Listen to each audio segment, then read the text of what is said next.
Hello दोस्तों, मैं Sunil Sutar, junior account assistant Indian railway, आप सभी का अपने यूट्यूब चैनल एसएस क्लासेस पे स्वागत करता हूं। दोस्तों, आज अपनी मॉक टेस्ट नंबर 12 करेंगे। इससे पहले अपने 11 टेस्ट कर लिए दोस्तों।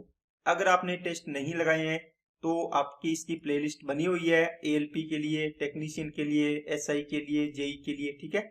तो ये प्लेलिस्ट बनी हुई है, इसमें आप टेस्ट लगा सकते हैं और अपनी तैयारी को बेहतर कर सकते हैं, ठीक है। बढ़िया तरीके से टेस्ट लगाइए, उन क्वेश्चनों की वापस प्रैक्टिस करिए जो क्वेश्चन आपको थोड़े से टफ लगते हैं। तो दोस्तों, अब अपनी क्लास को स्टार्ट करते हैं और आज की क्लास में भी आपको बहुत शानदार शानदार क्वेश्चन मिलेंगे जो प्रीवियस ईयर क्वेश्चन आए हुए हैं। सारे मिक्स करके मैं करवा रहा हूं ताकि आपको हर प्रकार का क्वेश्चन करने को मिले और आपकी प्रैक्टिस हो। एग्जाम में अगर कहीं से भी कोई भी सवाल आए तो आपको प्रॉब्लम ना आए। तो चलिए दोस्तों, स्टार्ट करते हैं अपनी क्लास को। तो उससे पहले दोस्तों, अगर आप चैनल पे नए हो तो चैनल को सब्सक्राइब कर लो और बेल आइकन पे क्लिक कर लो, जिससे आपको वीडियो की नोटिफिकेशन समय पर मिलती रहे। चलिए फर्स्ट क्वेश्चन पे चलते हैं। दोस्तों, क्वेश्चन को रोका करो वीडियो को, उसके बाद क्वेश्चन को सोल्व करने की कोशिश किया करो। उसका देखा करो कि आपका 1 नंबर, 2 नंबर, 3 नंबर, इस प्रकार नंबरिंग कर लो। कौन सा पहला सही है तो पहला टिक कर दो, दूसरा सही है तो सही, तीसरा सही है तो गुड, चौथा गलत है तो इसको गलत कर दो, इस प्रकार। फिर देखो आपके कितने नंबर आए, आप कमेंट बॉक्स में इसका आंसर किया करो। 2 पाइप एक साथ काम करते हुए क्रमशः किसी टंकी को 3 घंटे और 4 घंटे में भर सकते हैं, जबकि तीसरी पाइप 8 घंटे में खाली कर सकती है। जब टंकी भरी हुई थी, देखो दोस्तों यहाँ पे थोड़ा सी मिस्टेक है, ये बोल रहा है कि 1/12 भरी हुई थी, तो सभी तीनों पाइपों को एक साथ खोल दिया गया। टंकी को पूरी तरह भरने में कितना समय लगेगा? यहाँ देखो 1/12 दिया हुआ है फुल, ठीक है। इसका मतलब है 12 लीटर की टंकी है, तो इसमें से 1/12 भरी हुई थी, तो कितनी खाली थी? 11 लीटर खाली थी। ये भरना है 11 लीटर। अब आप इसका ना दो दो पाइप है P1 और P2, ये कौन से हैं? भरने वाले। 3 से भरता है ये 4 घंटे में। P3 पाइप है, ये खाली करता है, इसको नेगेटिव लिख लिया, ये प्लस वाले हैं। ये 8 घंटे में खाली करता है। टोटल इसकी कैपेसिटी मान लो टंकी की कितनी आएगी दोस्तों? 8 तिया 24 मान लो, तो 3 8 24, 4 6 24, 8 तिया 24, तो खाली करने वाला -3 हो गया। ये कहता है कि टंकी 1/12 भरी हुई थी, इसका मतलब खाली कितनी थी? 1/12 भरी है, तो खाली कितनी होगी? 11/12, क्योंकि इनको ऐड करेंगे टोटल 1 हो जाएगा। तो 24 का 11/12 निकाल दो, कितना आएगा? 22 आएगा। अब देखो 22 लीटर पानी भरना है आपको। टोटल इसमें से 2 लीटर पानी आपने निकाल दिया ना, ये 2 लीटर तो भरा हुआ है, खाली कितनी है? 22। कौन भरेगा? टैंकी। अब तीनों पाइपों को एक साथ खोल दिया, 8 और 6 14, 14 में से 3 गया 11, और कितना आ गया? 11 दूना 22, तो कितने घंटे लगेंगे? 2 घंटे। क्या बात समझ आ गई क्या? चलिए नेक्स्ट पे। एक वृत्त पर एक दूसरे 75 डिग्री के कोण पर झुकी दो स्पर्श रेखाओं की एक जोड़ी खींचने के लिए आवश्यक है कि स्पर्श रेखाओं को वृत्त की उन दो त्रिज्याओं के अंतिम बिंदुओं पर खींचा जाए जिनके बीच का कोण है। इसका मतलब दोस्तों ये है, कहने का क्वेश्चन आपको मैं समझा देता हूं। एक वृत्त है, इससे आपने दो, इसके बाहर कोई पॉइंट है, इस पॉइंट से आपने क्या खींची है? स्पर्श रेखा खींची है, और इस पॉइंट से एक स्पर्श रेखा और खींची है आपने, ठीक है। क्या खींची है दोस्तों? इसी पॉइंट से आपने एक स्पर्श रेखा और खींची है। अब कहता है ये कोण है ना, इस बार वाले, ये 75 डिग्री। आपको पूछे है जो ये त्रिज्याएं यहाँ पर सेंटर पर कोण बनाएगी, ये कोण कितना आएगा? तो आपको देखते ही पता चल गया होगा दोस्तों। ये देखो, त्रिज्या और स्पर्श रेखा के बीच में हमेशा 90 डिग्री का कोण बनता है। ये 90 हो गया, ये 90 हो गया, है ना। तो 90 और 90 180, इन दोनों कोणों का योग भी 180 होना चाहिए। तो ये 75 है, तो ये 180 में से माइनस कर दो 75, कितना आ जाएगा? 105 आ जाएगा। नेक्स्ट, एक बगीचे में आम और नीम के 114 पेड़ है दोस्तों। आम और नीम के पौधों का अनुपात 8:11, तो टोटल कितने हो गए? 19 हो गए। इंटू में नीम के पौधे कितने हैं, तो नीम कितने हैं? दूसरे वाला मतलब 11, 19 छिके 114, 11 छिके 66। नेक्स्ट, यदि 3x² plus ax plus 4 x minus 5 द्वारा पूर्णतः डिविजिबल हो तो a का मान ज्ञात कीजिए। पूर्णतः डिविजिबल का मतलब क्या हो दोस्तों? x माइनस 5 को 0 के इक्वल रखोगे, x की वैल्यू कितनी आएगी? 5 आएगी। इस 5 वैल्यू को ना, x की वैल्यू को आप इस इक्वेशन में पुट कर दो और इक्वल टू 0 करेंगे। क्यों? क्योंकि इसका रिमाइंडर 0 है तो इक्वल टू रिमाइंडर आता है। अगर आपको बोल देता कि रिमाइंडर इतना आता है तो बराबर में उतना रिमाइंडर लिख देते। 3 इंटू 5 का स्क्वायर 25, ठीक है, ये 25 हो गया। इसके बाद a तो 5a हो गया और प्लस का कितना हो गया 4 इक्वल टू 0। 25 दिया 75 और 4 79, तो 5a इक्वल टू हो गया -79। a की वैल्यू कितनी आ गई दोस्तों, -79 डिवाइड बाई 5। ओके, 5 से डिवाइड करो, 5 एकम 5 और 5 2 5 5 25, 15 पॉइंट कितना आएगा, 5 5 25 5 8 40, तो 15.8 आएगा और वो भी किसका, नेगेटिव। नेक्स्ट, एक कक्षा में 25 लड़कियों की लंबाइयों का एवरेज 10, 35 लड़कियों की लंबाइयों का औसत कितना है 16, कक्षा में 60 विद्यार्थियों की औसत ऊंचाई ज्ञात कीजिए। दोस्तों एलिगेशन लगा दो, बॉयज है गर्ल्स है, ये 25 है ये 35 है, इसका एवरेज दे रखा है 10, इसका एवरेज 16, टोटल एवरेज बताना है ओवरऑल, आपको एलिगेशन लगाना था। आप क्या करो, जो भी इसके संख्याओं का रेशियो है 5 और ये आ जाएगा 7, रेशियो कितना है दोस्तों 5:7। आपको बीच वाली वैल्यू निकालनी हो तो क्या करते हो दोस्तों, क्या करते हो बताओ, इन दोनों का टोटल, इन दोनों के डिफरेंस के इक्वल होगा, तो इनका टोटल कितना आएगा 5 और 7 12, 12 की वैल्यू इनका डिफरेंस कितना आएगा 6, एक की वैल्यू कितनी आएगी 1/2 या 0.5 कर लो, तो 5 की वैल्यू कितनी हो जाएगी, 5 से गुणा कर दो, 5 5 25 ढाई आ गई। 7 की वैल्यू कितनी आ जाएगी, एक निकाल लो कोई भी, 7 5 35, इसका मतलब 3.5 आ गया। इसका मतलब क्या हुआ दोस्तों, जो इन दोनों को क्या करना पड़ेगा, देखो कम है तो इसमें ऐड करना पड़ेगा, ज्यादा है तो इसमें से ये घटाना पड़ेगा, तो 10 और 3 13.5 इसका आंसर आ जाएगा। 16 में से ढाई घटाओगे तो भी 13.5 आएगा, तो आंसर हो गया बी। नेक्स्ट, दूध और पानी के एक मिश्रण का 2/3 भाग मिल्क है, तो मिल्क कितना है दोस्तों 2/3, इसका मतलब क्या है, टोटल मिक्सचर 3 है, 3 में से 2 मिल्क है तो एक क्या रह गया, वाटर रह गया, ठीक है। मिश्रण की कुल मात्रा 21, बताओ टोटल कितना 3, 3 की वैल्यू 21, एक की वैल्यू 7, 7 दूनी कितना हो जाएगा 14, 7 एकम 7। यदि इसमें 4 लीटर पानी मिलाया तो आपने पानी मिलाया, इसको तो मिलाया नहीं, ये तो 14 का 14 ही रहेगा, ये तो 0 है मिलाया, ये कितना हो जाएगा 11। अब टोटल कितना हो गया 25। आपको पूछा क्या, दूध का परसेंटेज, तो मिल्क परसेंटेज बताओ, मिल्क कितना है 14, टोटल कितना है 25, इंटू में 100 में से बताओ कितना आएगा, 25 चौके 100 और 14 चौके 56%, इसका आंसर आ जाएगा।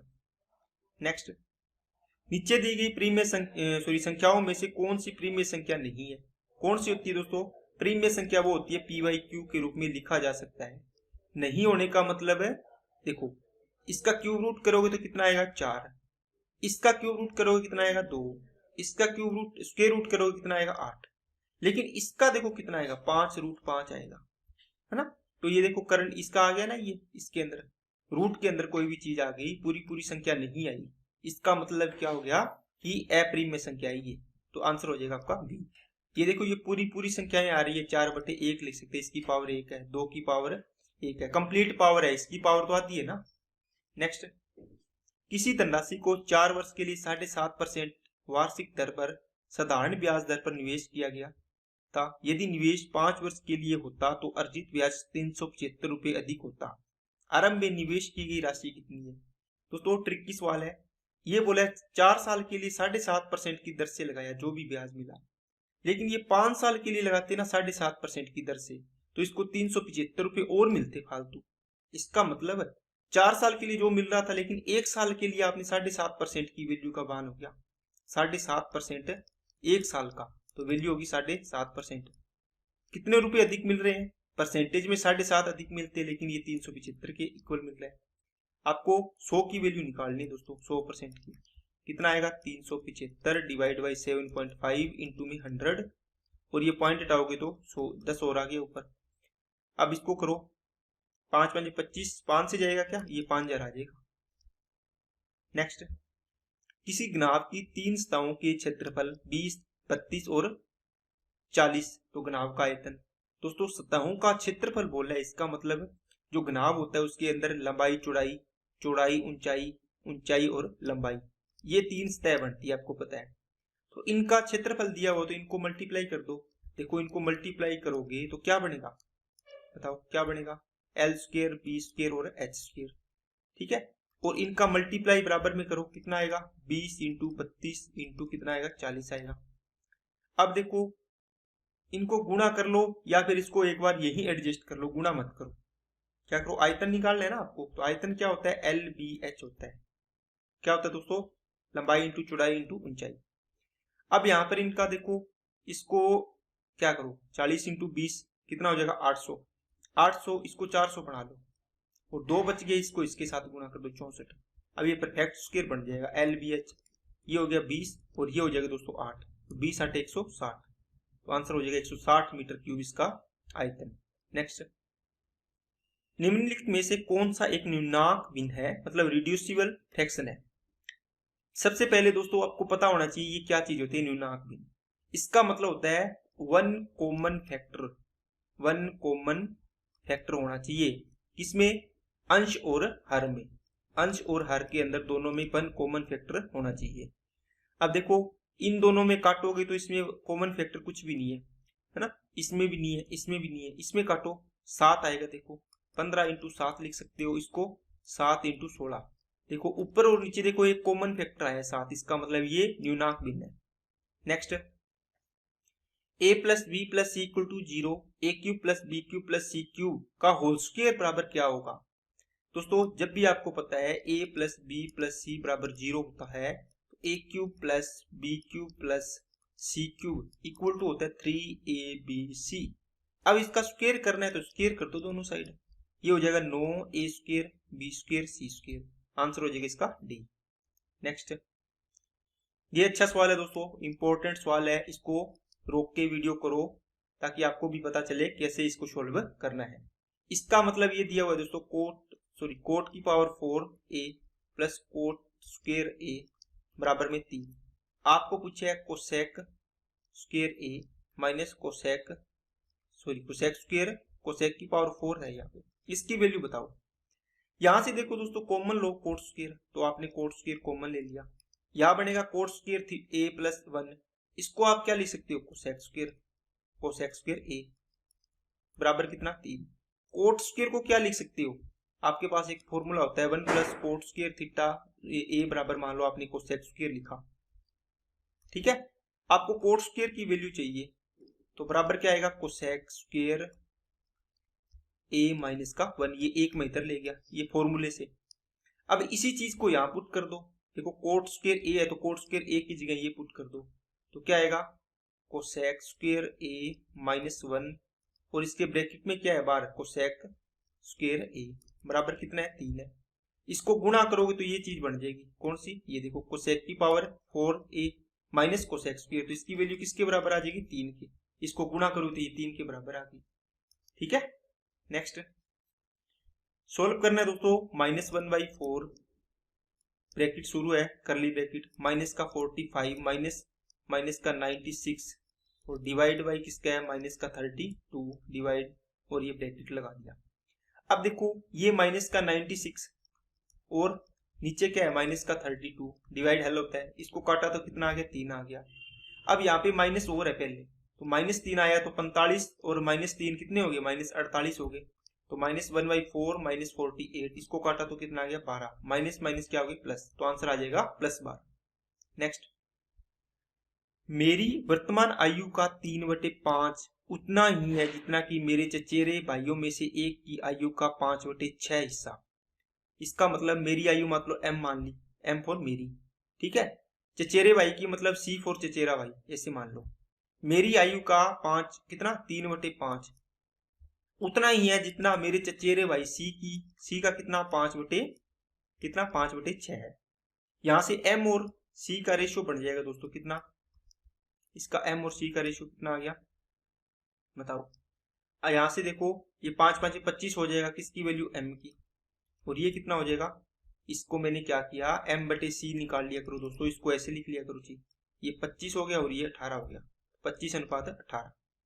अब देखो ये बोलता है मेरी 10 साल पहले आयु, 10 वर्ष पहले, आज से 10 साल पहले आयु किसकी मेरी, ये 10 वर्ष, ठीक है, उनकी आज से 4 साल बाद की आयु के बराबर होगी, क्या होगी दोस्तों, ये कहता है कि मेरी आज से 10 साल पहले की आयु है ना, वो उनकी आज से 4 साल बाद की आयु के इक्वल होगी। ये आयु और यहाँ की आयु, इसकी सी की आयु बराबर होगी। तो कितना डिफरेंस आ रहा है यहाँ से यहाँ तक, देखो 10 और 4 14 का। इसका मतलब इनकी आयु में डिफरेंस कितना आ गया, 14। यहाँ कितना आ रहा है, 7। 7 की वैल्यू 14, 1 की वैल्यू 2, तो 25 दूनी 50 हो गया, 18 दूना 36 हो गया। तो मेरी वर्तमान आयु कितनी आएगी, 50 आएगी। क्या बात समझ में आई क्या, बोलो। नहीं तो आप इसको क्या बना के कर सकते हो दोस्तों, एक और चीज, ये इसको नोट कर लो, एक चीज और बता देता हूँ आपको मैं, ताकि कोई भी कंफ्यूजन आपको ना रहे कि सर उसको ऐसे कैसे बनाएंगे ना। देखो आपने ये रेशियो बना लिया, इसका मतलब ये जो रेशियो आया है ना आपका, ये प्रेजेंट का है, कितना 25 और 18 ये आया, इसको x कर लो। अब देखो ये तो मेरी आयु थी और ये किसकी, चचेरे भाई की। इसने क्या बोला, मेरी 10 साल पहले आयु, तो 10 साल पहले लेके जाओ इसको, कितना आएगा 25x - 10, ये आ गई। ये कहता है इसकी चचेरे भाई की 4 साल बाद की आयु, 4 साल के बाद की आयु ये होगी। ये दोनों बराबर है, बस इनको इक्वल कर दो। 25x - 10 equal to 18x plus का 4। ये इधर आएगा तो 7x बचेगा, ये इधर जाएगा तो क्या होगा दोस्तों, 14 हो जाएगा। x बराबर कितना आ गया, 2 आ गया। आपको x बराबर 2, इसका मतलब 25x कितना हो जाएगा, 50 हो जाएगा। 18x कितना हो जाएगा, 36 हो जाएगा। आसान है बिल्कुल, ठीक है। नेक्स्ट, 750 रुपए निवेशित राशि पर 4 महीने का ब्याज 18 रुपये प्रति वर्ष साधारण ब्याज का दर ज्ञात कीजिए। अब बताओ दोस्तों, आपको अगर कॉन्सेप्ट क्लियर है तो आपने यहां से 1 सेकंड में इसका आंसर निकाल लोगे। 4 महीने का ब्याज 18 रुपये है, लेकिन ब्याज दर कैसे निकलती है, प्रति वर्ष। 1 साल, 1 साल में कितने मंथ, 12 मंथ, लेकिन यहाँ तो 4 ही मंथ का ब्याज है। 4 का 18 रुपये, तो 12 मंथ का कितना होगा। आप बोलो सर 4 तिया 12, और ये कितना हो जाएगा, 18 तिये 54 रुपये। अब 54 रुपये ब्याज मिल रहा है 1 साल का, किस पर, 750 पर, गुणा में 100%, 0 से 0, और 3 से काटा 25, और 3 से काटा 18। अब देखो कितना आ रहा है, 18 180 डिवाइड बाई कितना आएगा, 25। इसको 4 से गुणा कर दो, इसको भी कर दो 4 से, ये 720 बनेगा, नीचे 100 बनेगा, 2 अंक छोड़ के डेसिमल लगा दो, 7.2% आंसर आ गया इसका। नेक्स्ट, किसी त्रिभुज में समकोण बनाने वाली 2 भुजाएं क्रमशः 3 और 4 सेंटीमीटर लंबी है, इस त्रिभुज के परिवर्त का क्षेत्रफल क्या होगा। देखो आसान सवाल है दोस्तों। देखो समकोण बनाने वाली भुजाएं, एक ये भुजा है, एक ये भुजा, ये 3 है, तो ये कितनी होगी, 4 होगी, तो ये कितनी होगी, 5, क्योंकि ट्रिपलेट है दोस्तों 3 4 5 का। अगर ना याद हो तो आप यहां से निकाल सकते हो, 3 का आधार का स्क्वायर प्लस लंब का स्क्वायर बराबर कर्ण का स्क्वायर, ठीक है ना। परिवर्त की त्रिज्या होती है समकोण त्रिभुज में, वो क्या होती है दोस्तों, बताओ। आप बोलोगे सर परिवर्त की त्रिज्या होती है कैपिटल R होती है, उसको बोलते हैं दोस्तों क्या, जो कर्ण होता है, कर्ण का आधा होती है, कर्ण का क्या होती है, आधा। तो कर्ण कितने हैं, 5 डिवाइड बाई 2, ये आ गई त्रिज्या। अब आपको परिवर्त जो बनेगा यहाँ पर इस प्रकार, इसका क्षेत्रफल पूछे तो त्रिज्या आ गई, उसके बाद क्षेत्रफल निकालने का क्या कोई दिक्कत है, पाई R स्क्वायर होगा। तो पाई इंटू R स्क्वायर का मतलब 5/2 का होल स्क्वायर, 25 बटे कितना आएगा, 4, 6.25 पाई इसका आंसर आ जाएगा। कहाँ है, ये रहा। इसका दोस्तों आपको एक दे रहा हूं कि अंतःवृत्त का क्षेत्रफल बताओ कितना आएगा। इसका आंसर कमेंट बॉक्स में कमेंट करना है। जो अंतःवृत्त बनेगा इसका क्षेत्रफल बताओ कितना आएगा, एरिया इन सेंटर, इन कौन सा आएगा, ये सर्कम सर्कल नहीं है, ये कौन सा है, इन सर्कल, इसको इन सर्कल बोल सकते हैं, ठीक है। इसका एरिया, आपको एरिया बताना है कितना आएगा। नेक्स्ट, ये सवाल बढ़िया अच्छा सवाल है दोस्तों, तो इसको अपने देखो एग्जाम के तरीके से करना है तो मैं वही तरीका आपको करवाऊंगा, ठीक है। बेसिक से करोगे तो ये सवाल बहुत लंबा चला जाएगा। शरण और मयूक एक साथ मिलकर किसी काम को 18 दिनों में समाप्त कर सकते हैं, परंतु मयूक किसी कार्य को अकेले करता है और 1/3 कार्य पूरा करके काम छोड़ देता है। इसके बाद शरण कार्य को अकेले पूरा करता है। इस प्रकार दोनों मिलकर कार्य को 40 दिन में पूरा कर पाते हैं। यदि मयूक शरण से ज्यादा तेजी से कार्य कर लेता है तो शरण अकेले कितने दिनों में कार्य को समाप्त करता है। देखो पहली बात दोस्तों, देखो आपको बोला है तो शरण है और एक कौन है, मयूक। दोनों मिलकर ये काम करे तो 18 दिन में काम कर देंगे, लेकिन ये कहता है कि शरण जितने भी काम करता है उसका 1/3 काम करता है, ठीक है, प्लस ये कितना करता है, ये इसका रिमेनिंग काम 2/3 करेगा। टोटल इनको 40 दिन लगते हैं, ओके। तो ये तो इसका तरीका होगा दूसरा। लेकिन दोस्तों अगर आपने इसको एग्जाम के तरीके से सोचे तो आपको पूछा क्या है यहाँ पे, शरण अकेले कितने दिनों में कार्य को पूरा करेगा। इसका मतलब क्या हुआ, ये सारे के सारे ऑप्शन शरण के लिए दिए हुए कि शरण अकेला इतने दिन में काम कर सकता है। इसका मतलब आपको मैं बोल देता कि ए प्लस किसी काम को 10 दिन में कर सकते हैं, तो ए इस काम को 15 दिन में कर सकता है। आप इसको सोल्व नहीं कर सकते क्या, कर सकते हैं। इसी प्रकार मैंने यहाँ से ऑप्शन उठा लिया, मान लो कितना 30। इसका मतलब शरण कितने दिन में कर रहा होगा, अपने चेक करेंगे ऑप्शन से, बाई ऑप्शन करेंगे इसको। इसका टोटल वर्क माना कितना आएगा 90, 18 5 90, 30 दिया 90। देखो s प्लस m दोनों की 5 है तो s की 3 है, तो कितनी बचेगी m की, आप बोलो सर 2 बचेगी। अब देखो इसकी और इसकी अलग अलग आ गई।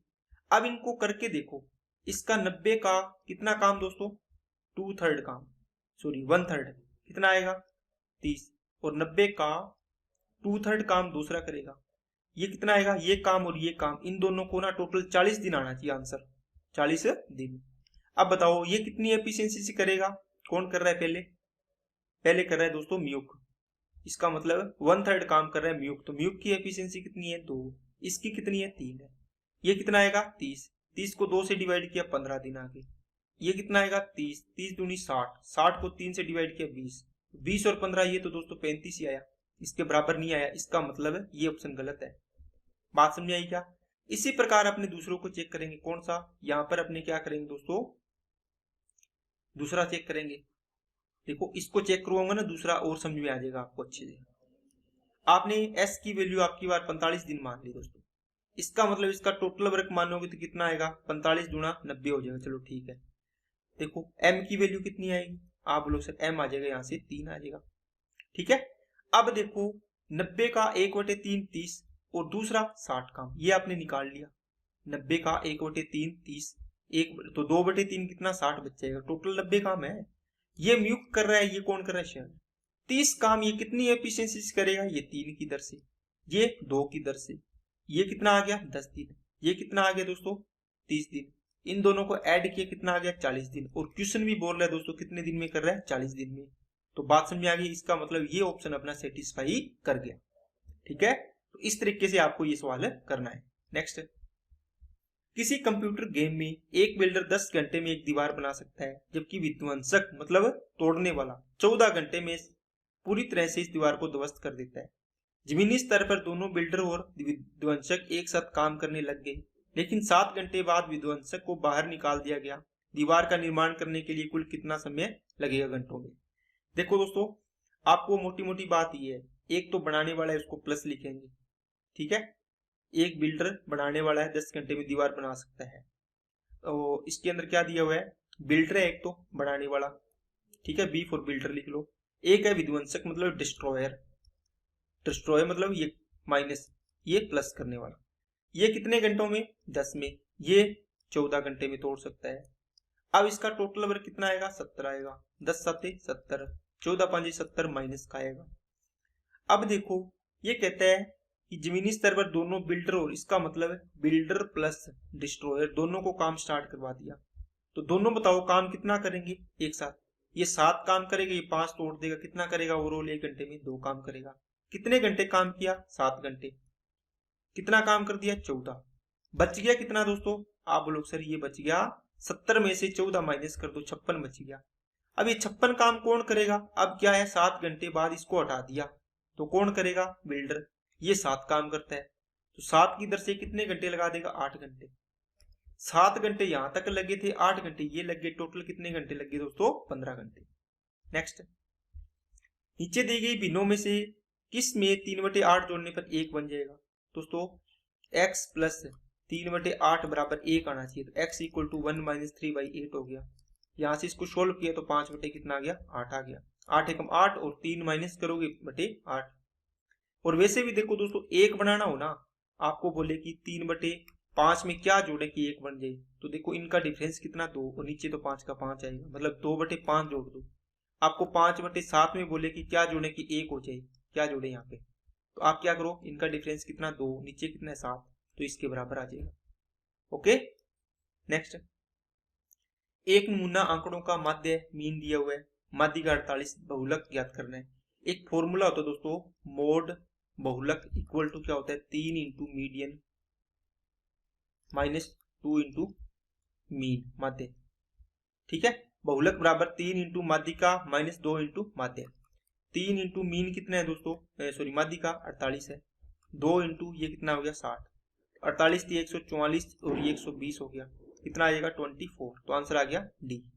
नेक्स्ट, यदि 4 10a इक्वल टू 3 तो 10a इक्वल टू कितना आएगा दोस्तों 3/4।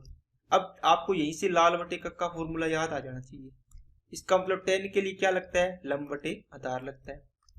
देखो एक समकोण त्रिभुज है, इसमें ये लंब है मान लो कितना है 3, ये आधार कितना है 4, तो ये कितना आएगा 5 आएगा समकोण त्रिभुज में।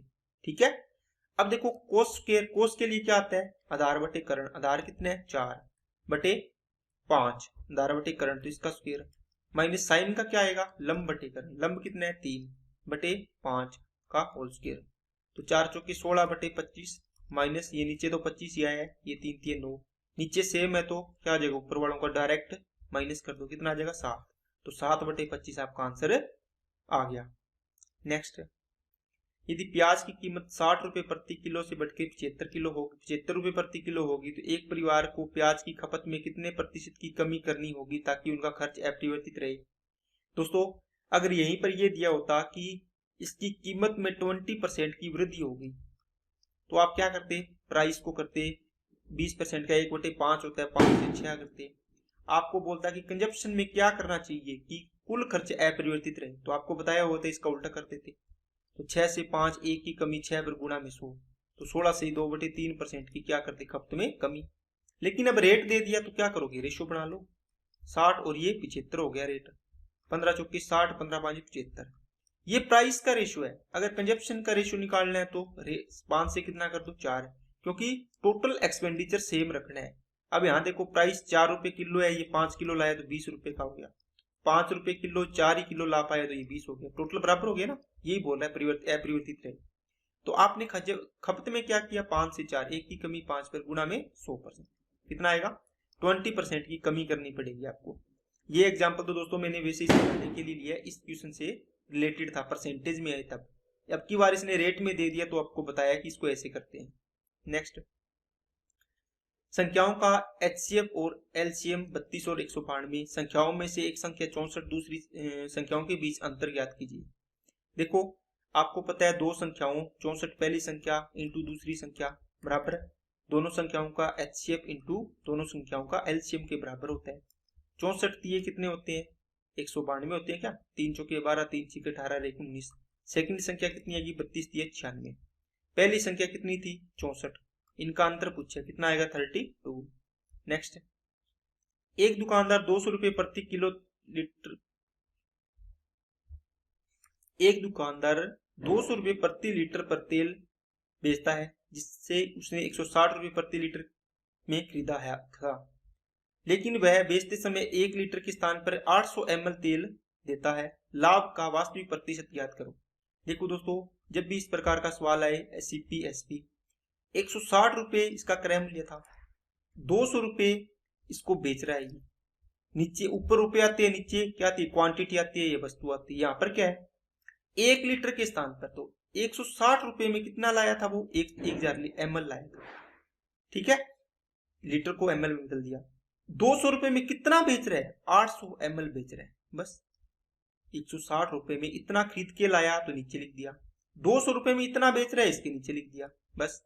अब दोस्तों इसको सोल्व करो, कितना आएगा 2 जीरो से 2 जीरो कट गया, 2 एकम 2 2 चौके 8 और 0 से 0 कट गया, 4 एकम 4 4 से कटा 25, ठीक है। तो 16 और ये देखो 16/25 बचा, यहाँ पर 1/1 है, 16/25 अनुपात 1/1, तो क्रॉस मल्टीप्लाई करो इसको यहाँ पे ले जाओ तो ये 16:25 हो गया। 9 रुपए का लाभ हो रहा है किस पर 16 पर, 100 पर कितना होगा, ठीक है।